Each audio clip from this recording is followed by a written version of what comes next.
Hello दोस्तों, स्वागत है आप सभी का अपना गुरु जी पे। मैं सुरजीत पॉल, आपका दोस्त। आज आपको समझाऊंगा torque on a dipole in a uniform electric field. तो guys, torque on a dipole in a uniform electric field. तो यहाँ पे क्या आ रहा है, एक टर्म आ रहा है, टर्क आ रहा है, एक तो डाइपोल आ रहा है, एक तो यूनिफॉर्म इलेक्ट्रिक फील्ड है। हम लोगों को पहले इन तीनों टर्म्स के बारे में जानना चाहिए, ठीक है। तो गाइस, आप लोग अगर रोटेशनल मोशन पढ़े होंगे तो वहां पे आ गया होगा आपका टर्क के बारे में। तो टर्क क्या होता है? टर्क सिंपली होता है the rotational motion produce by a body. कोई भी बॉडी को हम लोग अगर बॉडी का रोटेशनल मोशन में आता है तो वहां पे प्रोड्यूस होता है क्या? टर्क प्रोड्यूस होता है। तो सिंपली कब टर्क प्रोड्यूस होगा? देखो, मान लो ये एक बॉडी है, ठीक है। एक तो बॉडी है, यहाँ पे एक तो फिक्स्ड है, ठीक है, यहाँ पे फिक्स्ड है। और मैं इस पोजीशन में इसको फोर्स दे रहा हूँ, इस पोजीशन में इसको फोर्स दे रहा हूँ। तो क्या होगा? ये फिक्स होगा और इस पोजीशन में फोर्स दूंगा तो क्या होगा? ये रोटेशन होगा कि नहीं? मतलब ये मूवमेंट करने लायक होगा, या तो ये रोटेशन होगा। तो यहाँ पे प्रोड्यूस होता है टर्क। नहीं तो मान लो क्या है, एक तो बॉडी है दो साइड में, इसका बैलेंस में यहाँ पे जंक्शन पॉइंट है, यहाँ पे क्या रोटेट कर सकते हैं जैसे। तो मैं इस पोजीशन में फोर्स दूंगा तो ऐसे रोटेट होगा कि नहीं? इधर जाएगा, ये इधर जाएगा, तो यहाँ पे प्रोड्यूस होगा टर्क, ठीक है। तो यहाँ पर देखेंगे इलेक्ट्रिक डाइपोल में कैसे टर्क प्रोड्यूस होता है, किसमें? जब उसको हम लोग यूनिफॉर्म इलेक्ट्रिक फील्ड में रखेंगे। तो यूनिफॉर्म इलेक्ट्रिक फील्ड क्या होता है दोस्तों? तो यूनिफॉर्म इलेक्ट्रिक फील्ड सिंपली होता है जिस इलेक्ट्रिक फील्ड में हर जगह में चार्ज क्या होगा? सेम डिस्ट्रीब्यूट होगा, हर जगह में इलेक्ट्रिक फील्ड इंटेंसिटी सेम रहेगा, उसे बोलते हैं यूनिफॉर्म इलेक्ट्रिक फील्ड। डाइपोल तो आपको पता है, पहले क्लास में हम लोग डाइपोल के बारे में डिस्कस किए थे। डाइपोल क्या होता है? Two equal and opposite charges separated by small distance, that's called dipole. तो हम लोग पहले क्या करेंगे, एक तो यूनिफॉर्म इलेक्ट्रिक फील्ड ले लेते हैं। यहाँ पे एक तो मैं ले लिया यूनिफॉर्म इलेक्ट्रिक फील्ड, ठीक है। तो यहाँ पे मैं एक तो यूनिफॉर्म इलेक्ट्रिक फील्ड ले लिया। तो इस इलेक्ट्रिक फील्ड के अंदर मैं क्या कर रहा हूँ, एक तो डाइपोल को रखूंगा कुछ एंगल में, डाइपोल में कुछ एंगल में पुट करेंगे, ठीक है। एक तो डाइपोल है यहाँ पे, डाइपोल में क्या होगा? टू ऑपोजिट चार्जेस, एक तो चार्ज हुआ, एक तो चार्ज हुआ, separated by the distance 2a, ठीक है। ये मान लो क्या है, प्लस क्यू चार्ज, और ये आ गया minus Q charge. Two equal and opposite charges separated by small distance, that's called dipole. तो मैं यूनिफॉर्म इलेक्ट्रिक फील्ड यहाँ पे कितना है? ई है इलेक्ट्रिक फील्ड इसका। तो इलेक्ट्रिक फील्ड में क्या कर दिया, मैं एक तो डाइपोल को रख दिया, ठीक है। तो डाइपोल को रख दिया, वो क्या हो रहा है, इस फील्ड के साथ कितना एंगल क्रिएट कर रहा है? इस फील्ड के साथ कर रहा है एक तो थीटा एंगल क्रिएट कर रहा है, थीटा एंगल में लाइन है, ठीक है। अभी क्या होगा, इस पॉइंट में देखो क्या होगा, इस जो डाइपोल का होगा, इस पॉइंट में इस पॉइंट पर अलग अलग फोर्स पड़ेगा कि नहीं? तो इस पॉइंट में पॉजिटिव फोर्स, ये अगर एक चार्ज हुआ तो इस पॉइंट में पॉजिटिव फोर्स, अगर इस तरफ हुआ तो ये अगर फोर्स कितना है यहाँ पे, क्यू ई आ जाएगा फोर्स इधर, और इस डायरेक्शन में फोर्स इधर आ जाएगा कि नहीं इस पॉइंट में? तो यहाँ पे आएगा माइनस क्यू ई, यहाँ पे आएगा प्लस क्यू ई। तो दो डायरेक्शन में फोर्स आएंगे। तो हम लोग को पता है यहाँ पे फोर्स, ये दोनों का मैग्नीट्यूड क्या है? सेम मैग्नीट्यूड है कि नहीं? तो अगर सेम मैग्नीट्यूड हुआ यहाँ पे तो इसका क्या हो जाएगा? Minus q E equals to आ जाएगा क्या? ये दोनों फोर्स तो सेम है, तो सेम अगर हुआ तो यहाँ पे क्या होगा? Q equals to minus Q equals to plus Q E, ठीक है। तो लेकिन क्या होगा यहाँ पे ऑपोजिट डायरेक्शन में, तो क्या होगा? टोटल जो नेट फोर्स आएगा यहाँ पे, नेट फोर्स, फोर्स टोटल क्या हो जाएगा? टोटल हो जाएगा Q plus Q E minus q ई। तो कितना आ जाएगा? ये आ जाएगा जीरो, क्योंकि क्या है, दोनों फोर्स सेम एंड ऑपोजिट है। तो यहाँ पे फोर्स आ जाएगा गाइस हमारा जीरो। लेकिन फोर्स तो जीरो हो जाएगा तो गाइस क्या होगा, ये बाहर नहीं जा पाएगा कि अंदर नहीं पाएगा, वो अपनी जगह फिक्स रहेगा। लेकिन क्या होगा, यहाँ पे इलेक्ट्रिक फील्ड इसको फोड़ जाएगा कि नहीं? दो तरफ से ये लोग बैलेंस हो गए तो पॉइंट रहेंगे। तो यहाँ पे से एक इलेक्ट्रिक फील्ड जो आएगा ये क्या करेगा, इसको इधर की तरफ मूवमेंट, इधर इसको इधर मूवमेंट करेगा, ये इसको इधर रिपल्शन करेगा। तो यहाँ पे क्या हो जाए, सिंपली एक तो टर्क प्रोड्यूस हो जाएगा, ठीक है। तो गाइस हमको टर्क का फॉर्मूला क्या बताया? Torque equals to force into perpendicular distance, ठीक है। तो ये होता है टर्क का फॉर्मूला। तो यहाँ पे टर्क कहाँ पे प्रोड्यूस होता है देखो गाइस, तो यहाँ पे फोर्स क्या होगा? फोर्स आ गया ये, तो हम लोग को यहाँ पर परपेंडिकुलर डिस्टेंस फाइंड करना है। तो परपेंडिकुलर डिस्टेंस क्या करेंगे यहाँ पे, ये होता है इसका परपेंडिकुलर डिस्टेंस, ये वाला। तो हमको ये परपेंडिकुलर डिस्टेंस निकालना है। इस पॉइंट का नाम देते हैं, मैं एम नाम देते हैं, ठीक है। तो एम इसका नाम दे दिया। तो हमको अगर चाहिए ए एम, इसका नाम दे ए बी ले दीजिए, ठीक है। तो अगर हमको ए बी फाइंड करना है तो हम लोग सिंपली ले लेंगे क्या, साइन थीटा। यहाँ पे साइन थीटा क्या आ जाएगा, साइन थीटा आ जाएगा A M by two A.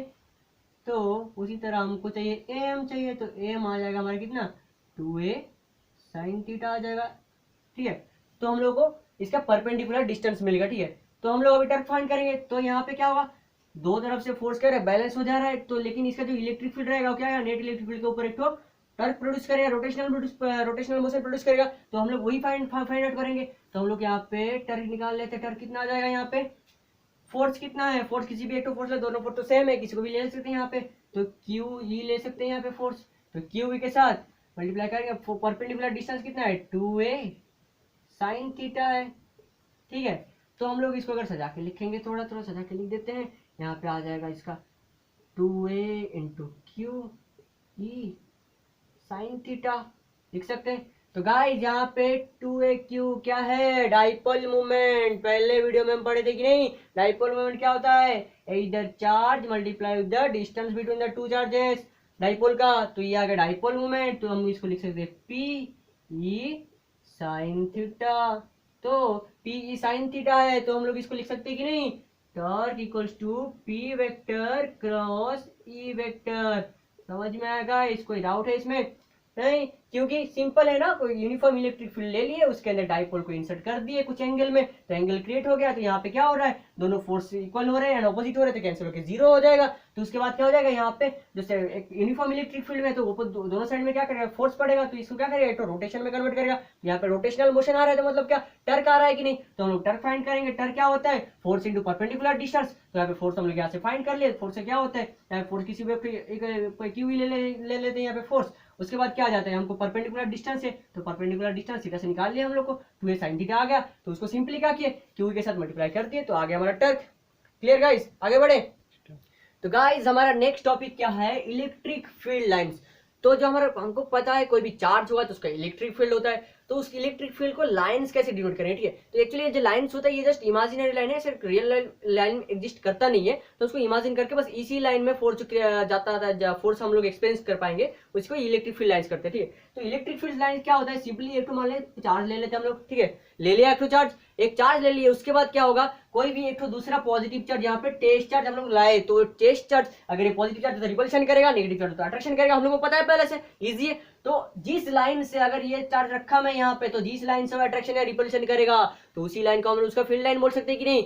The electric field line है the simply smooth curve in which the test charge can be moved और a small positive charge can be moved, ठीक है। जिस लाइन से क्या होगा, एक टेस्ट चार्ज मूव करेगा कंटिन्यूअसली, तो उसको हम बोल सकते हैं क्या, उसका फील्ड लाइंस बोल सकते हैं। तो गाइस जो फील्ड लाइंस होता है उसका कुछ प्रॉपर्टी रहता है, ठीक है। तो प्रॉपर्टी क्या है, कोई भी चार्ज का जो फील्ड लाइंस होता है स्मूथ कर्व रहेगा, कंटिन्यूअस स्मूथ कर्व। मतलब यहाँ पे तो मतलब पॉजिटिव चार्ज है, तो इसका जो फील्ड निकलेगा, ठीक है, इसका जो इलेक्ट्रिक लाइन से फोर्स निकलेगा, वो ऐसा नहीं कि यहाँ तक निकल गया फिर यहाँ से छोड़ के जाएगा फिर यहाँ से निकलेगा, ऐसा नहीं, वो कंटिन्यूअस स्मूथ कर्व रहेगा, ठीक है, कंटिन्यू निकलते रहेगा, ठीक है। तो उसके बाद देखते हैं हम लोग अलग अलग चार्जेस का अलग अलग क्या रहता है, इलेक्ट्रिक फील्ड लाइंस रहता है। जैसे कि पहले देख लो पॉजिटिव चार्ज का फील्ड लाइंस कैसे रहेंगे, हर वक्त इसका जो चार्ज रहता है आउटवर्ड रहता है, क्या रहता है, आउटवर्ड, यहाँ से बाहर निकलते रहते हैं, कंटिन्यूअसली निकलता रहेगा, ठीक है।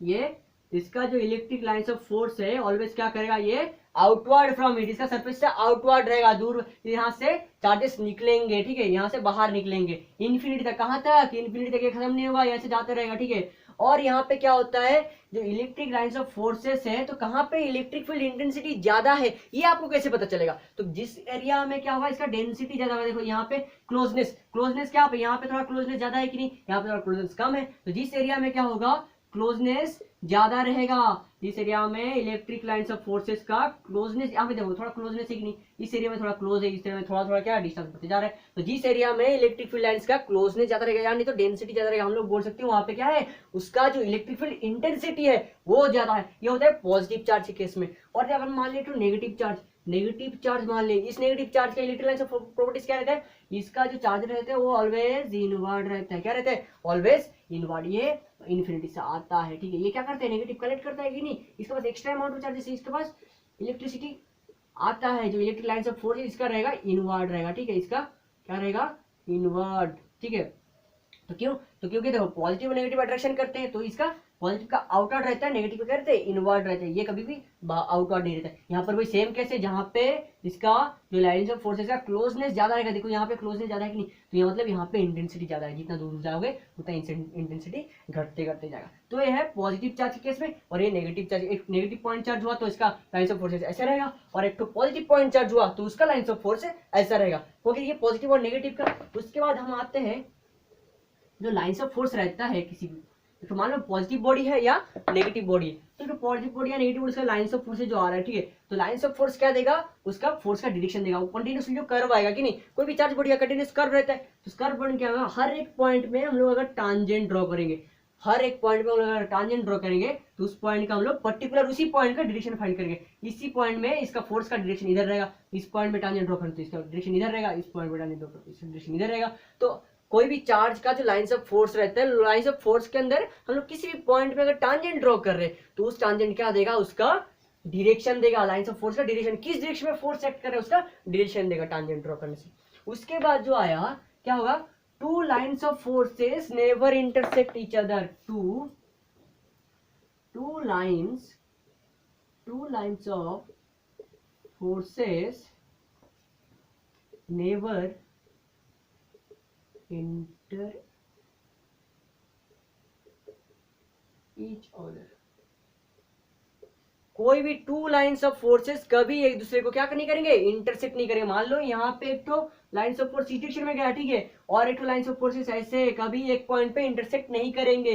क्यों नहीं करेंगे, क्योंकि हमको पता है लाइन्स ऑफ फोर्स में हर एक पॉइंट पे अगर टांजेंट ड्रॉ करेंगे तो उस टांजेंट क्या करता है, उसी पर्टिकुलर पॉइंट का डायरेक्शन देता है कि नहीं। लेकिन हम लोग यहाँ पे देखेंगे अगर इंटरसेक्ट कर लिया, मान लो इंटरसेक्ट कर लिया, तो हम लोग इस पॉइंट में डायरेक्शन पाएंगे, इस डायरेक्शन में, इस पॉइंट में, डायरेक्शन में। तो एक ही सिंगल पॉइंट में दो डायरेक्शन क्या इम्पॉसिबल है। इसीलिए क्या होता है, कभी भी लाइन्स ऑफ फोर्सेस एक दूसरे को इंटरसेक्ट नहीं करेंगे। ये बहुत ही इंपॉर्टेंट क्वेश्चन है, बहुत बार ऐसे बोर्ड में क्वेश्चन आ जाता है इसका, why two lines of forces never intersect each other. तो गाइस को याद रखना, two lines of forces never intersect each other because at a single point we find two same direction, two different direction, so that can be impossible. So the lines of forces doesn't never intersect each other, ठीक है।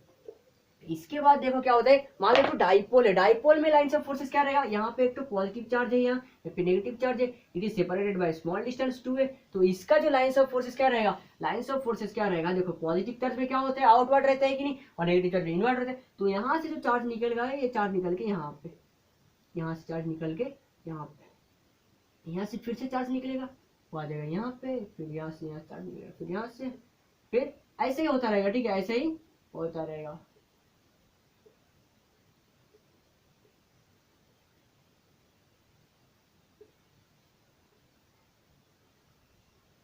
लेकिन वैसे एक चीज याद रखना, जो lines of forces never form A close loop, ये कभी ऐसे क्लोज लूप, यहाँ पे तो चार्ज है मान लो, ठीक है, तो पॉजिटिव चार्ज है मतलब यहाँ से चार्ज निकल के फिर ऐसे कभी क्लोज लूप ऐसे फॉर्म नहीं करेगा, क्लोज लूप कभी भी फॉर्म नहीं करेगा जो चार्जेस का लाइंस ऑफ फोर्स रहता है। तो ये होता है डाइपोल के केस में। ये तो ऑपोजिट चार्ज हुआ ना, ऑपोजिट चार्ज के केस में क्या करेगा, ये इनवर्ट, ये कॉन्ट्रैक्ट हो जाएंगे लेंथ वाइज, ठीक है, लेंथ वाइज क्या हो जाएगा, कॉन्ट्रैक्ट हो जाएगा। और क्या होगा, अगर सेम चार्ज हो, मान लो यहाँ पे एक तो पॉजिटिव चार्ज है, यहाँ पे भी एक तो पॉजिटिव चार्ज है, ठीक है, यहाँ पे लाइंस ऑफ फोर्सेस क्या रहेगा, ये यहाँ से निकल के ऐसे लेटरली एक्सपांड हो जाएंगे यहाँ पे, ठीक है, यहाँ पे क्या हो जाएगा, इसका एक्सपैंड हो जाएगा, ठीक है, यहाँ से, क्योंकि देखो सिंपली क्या है, दो सेम चार्ज उनसे रिपल्शन करता है कि नहीं, तो यहाँ से ये निकला होगा, फिर जाके देखा ये तो ठगल रहा है, ये भी देखा मेरे को ठगल रहा है, तो क्या हो जाए, सिंपली यहाँ पे ये एक्सपैंड हो जाएगा, ठीक है, ये कभी भी कॉन्ट्रैक्ट नहीं हुआ। लेकिन अगर ऑपोजिट चार्ज हो रहा है तो यहाँ पे क्या हो रहा है, कॉन्ट्रैक्ट हो रहा है, ठीक है। तो वही है, लाइंस ऑफ फोर्सेस क्या करेंगे, लेंथ वाइज कॉन्ट्रैक्ट होते हैं, लेटरली क्या होते हैं, एक्सपैंड होते हैं, ठीक है।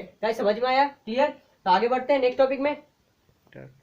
उसके बाद देखिए गाइस क्या होता है, the lines of forces, lines of forces always normal to the surface,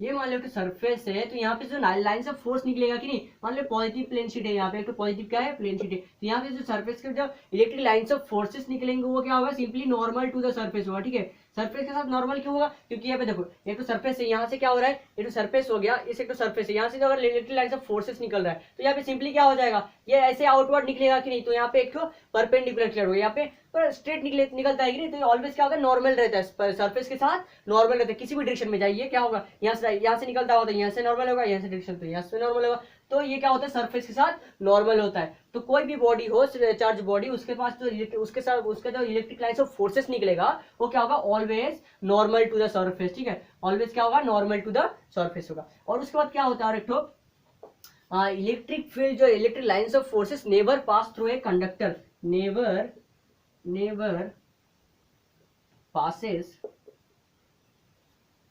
through the conductor। तो जो इलेक्ट्रिक लाइन्स ऑफ फोर्सेस है वो क्या करेगा, हमको पता है चार्जेस कहाँ पे रहते हैं, सरफेस में रहते हैं, तो सरफेस में अगर रहते हैं तो इलेक्ट्रिक लाइन्स ऑफ फोर्सेस भी उस चार्ज से निकल रहा होगा, नहीं तो सरफेस से निकल रहा होगा, तो ऑलवेज क्या होता है, ये परपेंडिकुलर आउटवर्ड रहते हैं कि नहीं, तो आउटवर्ड ये एक तो सरफेस हो गया, तो यहाँ पे क्या होगा, इलेक्ट्रिक लाइन्स ऑफ फोर्सेस अगर पॉजिटिव चार्ज होता है यहाँ से बाहर निकलता होगा कि नहीं, सरफेस से ऑलवेज नॉर्मल रहता है। तो इसीलिए क्या होता है कि कंडक्टर जो रहता है, कंडक्टर के इनसाइड में इलेक्ट्रिक लाइन्स ऑफ फोर्सेस नहीं रहता, क्यों, क्योंकि चार्ज रहता है सरफेस में। अच्छा, चार्ज सरफेस में क्यों रहता है, देखो हमको पता है जो चार्ज रहता है, चार्ज का पहले पॉइंट में पढ़े थे हम लोग, क्या जो चार्ज रहता है वो कॉन्ट्रैक्ट होता है लेंथ वाइज, क्या होता है, कॉन्ट्रैक्ट लेंथ वाइज होता है, तो लेंथ वाइज जब कॉन्ट्रैक्ट होता है तो चार्ज को क्या करता है, वो ऐसे ही कॉन्ट्रैक्ट होके उसे सरफेस में लेके आता है, ठीक है, यहाँ से यहाँ तक जो कॉन्ट्रैक्ट हुआ तो क्या करता है, वैसे थोड़ा फूल के रहता है कि नहीं, तो वो चार्ज को सरफेस में ले आता है, इसलिए क्या होता है, inside the conductor charge zero होता है, ठीक है, इनसाइड कंडक्टर चार्ज जीरो होता है, इसलिए क्या होता है, इलेक्ट्रिक लाइन्स ऑफ फोर्स भी नहीं रहता। Clear guys? तो हम लोग एक तो पढ़े तो लाइन्स ऑफ फोर्सेस रहता है always perpendicular to the surface रहता है, और क्या रहता है, जो कोई भी कंडक्टर के थ्रू कोई इलेक्ट्रिक लाइन्स ऑफ फोर्सेस पास नहीं करेगा, it is always the surface. Electric lines of forces क्या सरफेस से निकलते हैं, कंडक्टर का अंदर इलेक्ट्रिक लाइन्स ऑफ फोर्सेस बिल्कुल नहीं रहता, क्योंकि लाइन्स ऑफ फोर्सेस बाहर निकलेगा कि नहीं, क्योंकि बाहर कोई किसी चीज को और दूसरा चार्ज बॉडी को अट्रैक्ट करेगा, तो अंदर रहेगा क्या फायदा, इसलिए अंदर रहता ही नहीं electric lines of forces. Clear guys? Next topic देखें।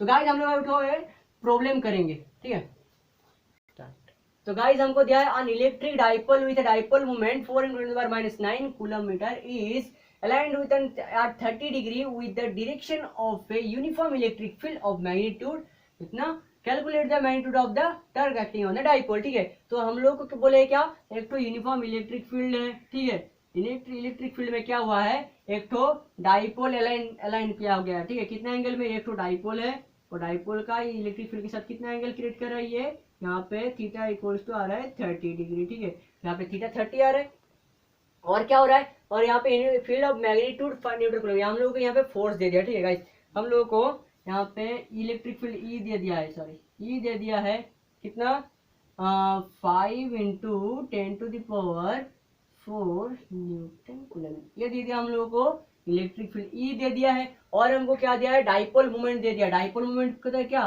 पी दे दिया कितना, 4 × 10⁻⁹ कूलम, ये दे दिया हमको इसका डाइपोल मोमेंट, और हमको यहाँ पे थीटा दिया हुआ है कितना, 30 डिग्री, ठीक है, तो हम लोग को फाइंड आउट करना है मैग्नीट्यूड ऑफ द टर्क, ठीक है, तो टर्क का फॉर्मूला क्या होता है गाइस, थोड़ी देर पहले डिस्कशन किए थे हम लोग, पी ई साइन थीटा, ठीक है, तो सिंपली क्या है, तीनों का वैल्यू दे दिया, हमको पुट कर देना है, तो पी का वैल्यू कितना है, 4 × 10⁻⁹ मल्टीप्लाई विथ 5 × 10⁴, और यहाँ पे कितना, साइन 30 डिग्री, तो वैल्यू पुट कर दो गाइस, 4 × 10⁻, अगर आता है तो जल्दी जल्दी कर लो, 10⁴ इंटू साइन थीटा होता है 1/2, तो इसको हम लोग सॉल्व करेंगे तो कितना आ जाएगा, 20 ×